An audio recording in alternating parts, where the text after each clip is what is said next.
वेगवेगळ्या प्रकारचे अनुभव आपण सगळ्यांनी प्रत्येक निवडणुकीच्या आधी आणि नंतर घेतले आहेत. पण यंदाची निवडणूक मित्रांनो थोडीशी वेगळी आहे. या देशामध्ये भारतीय जनता पक्ष आणि त्याला साथ देणारे मित्र पक्ष यांनी सामदाम दंडभेद वापरून येनकेन प्रकारे सत्तेवर यायचं ठरवलेलं आणि त्यांचा भारतभर फिरणारा अश्वमेधाचा वारू हा महाराष्ट्रामध्ये शरद पवार साहेबांनी अडवलेला आहे.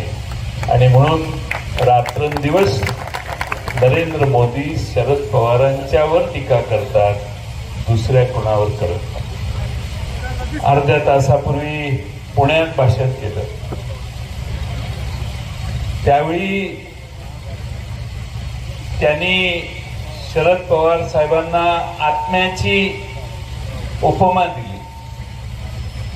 पण नरेंद्र मोदींना मतं मोजल्यानंतर लक्षात येईल की हा, त्यांनी सांगितलं, ही भटकती आत्मा 45 साल के पहले से महाराष्ट्र अस्थिर करने में जुटी हुई है, अब देश अस्थिर करना चाहते हैं वगैरे वगैरे वगैरे. तर ज्या दिवशी मतं मोजतील त्यावेळी नरेंद्र मोदींना कळेल की ही भटकती आत्मा नाही आहे, ही भारतातली आणि खास करून महाराष्ट्राची आत्मा आहे. महाराष्ट्राचा आत्मा म्हणून शरद पवारांच्याकडे आज सगळा उभा महाराष्ट्र बघतो.